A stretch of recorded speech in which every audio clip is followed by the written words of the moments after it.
खुलुमबाय एसबी बड' निउज चेनेलाव नोंथांमोनखौ गासैखौबो बरायबाय आं सिबिरानि ब्रह्म सानसेनि खौरां नायनो मोजां मोनग्रा गासै रायजो राजा नोंथांमोनखौ आंनि एसबी बड' निउज चेनेलाव गिबियावनो बरायग्रोनानै लाबाय दिनैनि खौरांफोरखौ नोंथांमोननो आङो मिथिहोनो आखायाव लादों नोंथांमोना अननानै खौरांखौ जोबजासे खोनासंगोन होननानै मिजिंथिबाय उमा चन्द्र नार्जारी आरो प्रमद ब्रह्मनि नखराव बुफाय बुसि गासैबो सिलिंखार न'आव थानाय गासैबो मुवा बेसाद बुफाय बुसि खालामदों रागा जोंनाय माखासे सुबुंफ्रा चिरां जिल्लानि सिङाव थानाय रुनिखाता पुलिस थानानि बेन्दोङाव थानाय दुनाबारि आरो उत्तर रुनिखातायाव जानो मोन्दों बे जाथाया मिथिहोनाय बायदिब्ला प्रमद ब्रह्मआ थाइकाजरा आबादारि कअपारेटिभ ससाइटिनि नेहाथारि बिबानाव थानाय सासे सोद्रोमा आरो उमा चन्द्र नार्जारीया आफादगिरि बिबानाव थानाय सोद्रोमा फोरमायथिबावनाय बायदिब्ला गोबां सुबुंफोरानो गावसोरनि खस्थ' खालामनानै मोननाय गरसे गरनै रांखौ बे थाइकाजरा कअपारेटिभ ससाइटियाव जमा दोनोमोन सोरबाया सानफ्रोमबो जमा दोनफैयो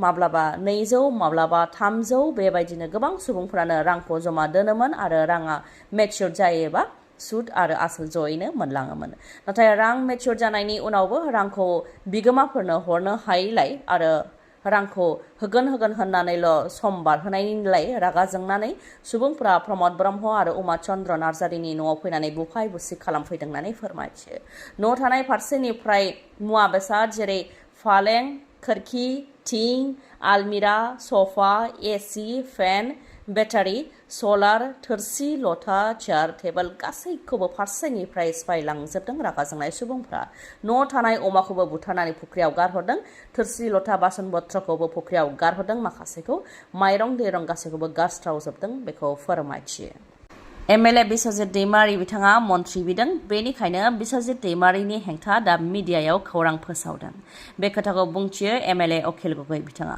फोरमायथिनो गोनांदि बिस्वजित दैमारीया आसाम एसेम्ब्लिनि बुंथिगिरि थानाय समाव गासै 129खौ साख्रियाव थिसनदोंमोन नाथाय बे साख्रियाव थिसननायाव नांगौ बायदि नेमनि गेजेरजों थिसननाय जायाखै होननानै 129नि साख्रिखौ दा दाननानै होबाय आसाम एसेम्ब्लियाव रन्जित कुमार दास बिथाङा गोदानै बुंथिगिरि जानाय लोगो लोगोनो बिस्वजित दैमारीनि समाव थिसनजानाय 129नि साख्रिखौ दाननानै होबाय बेखौ लानानै दा बिस्वजित दैमारीनि सायाव गोबां खोथा सावरायनायखौ नुनो मोननाय जादों बे सावरायनायखौ लानानै एमएलए अखिल गगৈ बिथाङाबो बुंथियोदि बिस्वजित दैमारीया मन्त्रि बिदों नाथाय आसामनि गिबि मन्त्रि डक्टर हेमन्त बिश्व शर्मा बिथाङा बिस्वजित दैमारीनो मन्त्रि होनो गोसो गैया बिपिएफनिफ्राय सासे बर' सुबुंनो मन्त्रि होखाबाय बा बर' एमएलएनो मन्त्रि होखाबाय आरो बिपिएफआ खमैबो 2 मन्त्रि बिबावदों बे बेलायाव बिस्वजित दैमारीनो मन्त्रि होबावनानै गोबां बर'फोरनो मन्त्रिनि बिबान होनो सानाखै आसामनि गिबि मन्त्रि बिथाङा बेनिखायनो रन्जित कुमार दासनि गेजेरजों गिबि मन्त्रि बिथाङा बिस्वजित दैमारीनि मुंखौ गाज्रि खालामहोनो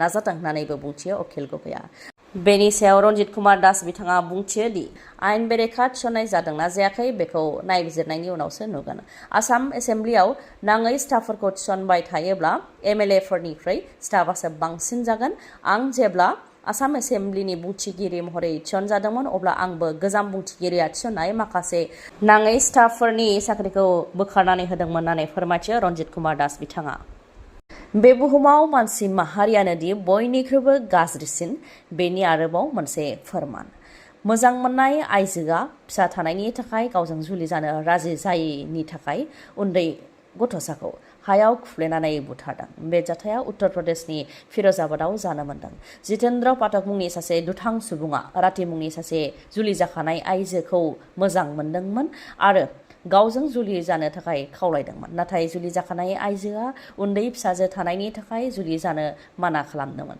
बेनि उनावनो जितेन्द्र पाठकआ रातिनि 1.5 बोसोर बैसोनि उन्दै फिसाजोखौ मेथाइ जाहोनो होननानै बामनानै लांफ्लानानै लामा ससेयाव खुफ्लेनानै बुथारहैदों गासै जाथाया सीसीटीवी केमेरायाव सेबखांजादों बे जाथायखौ जेब्ला ओनसोलनि सुबुंफोरजों लोगोसे नखरनि सोद्रोमाफ्रा नुसनदोंमोन बे समाव उन्दै गथ'साया थैखाबायमोन आरो दुथाङाबो जाथायथिलिनिफ्राय खारखोमालांदों उनाव पुलिसा नागिरनानै दुथांखौ बा जितेन्द्र पाठकखौ दा एरेस्ट खालामबाय बे जाथायनि अनगायैबो आसामावबो मोजां मोननायखौ लानानै बुथारनाय जाथाय नलबारिनि गंगापुराव मोजां मोननायखौ लानानै बुथारनाय जाथाय सोमजिदों। जरासे सेंग्रा आरो सिख्लाखौ थैजों सिग्लाबनाय हालोदाव लामानिफ्राय बोखांनो हादों। हौवानि मुङा मधुर्जा बर्मनमोन। हौवाया जायगायावनो जोबथा हां लादों आरो सिख्लासाखौ देहा फाहामसालियाव लांनानै फाहामथाय होनाय जादों। मिथिहोनाय बायदिब्ला सिख्लासाखौ रज मुंनि सासे मुस्लिम सेंग्राया मोजां मोनोमोन। नाथाय सानै सेंग्रा आरो सिख्लाबा गाव मोजां मोननाय सिख्लाजों लोगोसे गुबुन हौवा नुनायनि उनावनो रज मुंनि मुस्लिम सेंग्राया गोबौ हाथियार सिखाजों लानानै सानैनि सायावबो गाग्लोबदों, जायजों मधुर्जा बर्मना जिउ खोमानो गोनां जादों आरो सिख्लायाबो गाज्रियैनो जोखोम जानो गोनां जादों।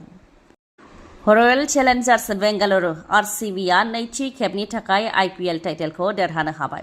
गुजरात टाइटेनखौ 5 विकेट्सआव फेजेननानै आईपीएल 2026 नि फाइनालाव आरसीबीआ देरहानो हाबाय। अहमदाबादनि नरेन्द्र मदि स्टेडियामाव खुंनाय जादोंमोन आईपीएल फाइनाल 2026 नि गेलेनायखौ, जेराव गुजरात टाइटाना 155 रान बानायनो हादोंमोन आरो आरसीबीआ 161 रान बानायनो हादोंमोन। विराट कोहली बिथाङा रयेल चेलेन्जार्स बेंगालुरुनि जानानै गेलेदोंमोन, जेराव बिथाङा गाव हारसिङैनो 75 रान बानायनो हादों आरो आरसीबीखौ देरहानायाव मैखोमै मदद होदों। दाखाथि खालामनो थांनाय 4 दुथांफोरखौ हमनो हादों पुलिसआ। गुवाहाटीनि बरागाव बेउलिनिफ्राय हमनो हादों 4 दाखाथिफोरखौ। मुंफोरा फारियै बन्दुरा बसुमतारी, मन' बसुमतारी, जनक बसुमतारी आरो दिलीप सोरगियारि। गासै 4खौ हमनो हादों। पुलिसआ फोरमायथिनाय बायदिब्ला धुपधारायाव दाखाथि खालामनो थाखाय थांखि लादोंमोन दुथांफोरा। बेनि उनावनो बिसोरखौ हमनो हादों होननानै फोरमायथिदों। बिसोरजों लोगोसे आरो माखासेया लोब्बा दंबावो, दा बिसोरखौबो नागिरनाया जागासिनो दं होननानै फोरमायथियो। दाखाथिफोरनिफ्राय गंसे पिस्तलजों लोगोसे गुलि, देगार, खुख्रि बायदि मुवा बेसाद मोननो हादों होननानै फोरमायथियो। हटेलफोराव सन्देह जाथावना सुबुंफोर थाफैयोब्ला जाहाथे पुलिसनो खौरां होयो, बेनि थाखाय खावलायो पुलिसआ। फैगौ 5 जुनाव आसाम सोरखारनि काउन्सिल अफ मिनिस्टारखौ बांहोगोन, अदेबानि गोदानै मन्थ्रिफोरखौ थिसननाय जागोन आरो बे सानखालि जोङो मिथिनो हागोन आसामाव सोर सोर मन्थ्रिनि बिबानखौ मोननो हाखो। जेरावनाखि बिपिएफनिफ्राय दा सासे मन्थ्रिनि बिबान मोननानै दंखायो, आरोबाव बिपिएफ दोलोनिफ्राय 2 मन्थ्रि बिबावनायखौ मिथिनो मोननाय जादों। दा बिथांमोनहा 2 आरोबाव मन्थ्रिनि बिबान मोनो ना मोना आरो मोनोबा सोर सोर मोननो हागोन, बेखौ फैगौ 5 जुनावसो जोङो मिथिनो मोनगोन। जाखांबायना जाखांबाय ओमफ्राय दा माबायदि नुखो? सिगां मोजां नुदों, मोजां नुजोब्बायना? सिगांथ' नुवाखैमोन ना? नुवाखै आं इसेबो दासो। नों दा माबायदि मोनदों बेखौ खिन्थाबाय? मोनदों सानसेयाव। दाथ' नुजोब्बायना? सिगांथ' नुदोंना नुवाखैमोन ना? दानि नोंसिनि महरखौ नुवाखै। दा नुबाय। मोननैबोथ' नुवामोन ना? नोंसिनि महरखौ दा नुजोब्बाय। दाथ' मोजां नुबायना? ओमफ्राय दा नोंथांनियावबो मेगननि जेंना जादों नामा? जुदि नोंथांनियाव मेगननि जेंना जादोंब्ला नोंथाङा बङाइगावआव थानाय आइ हस्पिटालाव थांनानै मेगनखौ आनजाद नायनो हागोन। गुबुन गुबुन मेगननि जेंनाखौ फाहामनो हानायनि राहा दङ बङाइगावनि आइ हस्पिटालाव। लोगोसेनो मेगनाव जालामा खोबनायखौ फेक' कम्पिउटार मेसिननि गेजेरजों अपारेशन खालामनो हानायनि राहा दङ। बेनि अनगायैबो गुबुन गुबुन जेंनाफोरखौ नायनो हागोन आरो फाहामथाय लानो हागोन बङाइगावनि आइ हस्पिटालनिफ्राय। बे हस्पिटालाव नोंथांमोनहा गुबुन गुबुन डक्टरफोरखौ मोननो हागोन, जेरै डक्टर आशराफुल आलम, डक्टर मेघाली शर्मा आरो डक्टर रुमि दास। बिथांमोनजों नोंथांमोनहा लोगो हमनानै गाव गावनि मेगननि जेंनाखौ फोरमायथिनो हागोन आरो आनजाद नायनो हागोन। थावनिया जाहैबाय लवार आसाम हस्पिटालनि उल्था दिगाव आरो बास स्टेन्डनि साखाथियाव। फोनांजाबनो थाखाय 6900949900 बे जानबुं नाम्बारावबो नोंथांमोनहा सुलाद लाहरनो हागोन। गोजोन्थों। खौरांखौ जोबजासे नायनायनि थाखाय आंनि गोसो गोरबोनिफ्राय रोजा रोजा खुलुमनायखौ जासिहरनाय थाबाय। गाबोननि समाव आरोबाव जों बेबायदिनो गोदान खौरांजों लोगोसे लोगो मोनफिनगोनखौ मिजिंथिबाय। गोजोन्थों।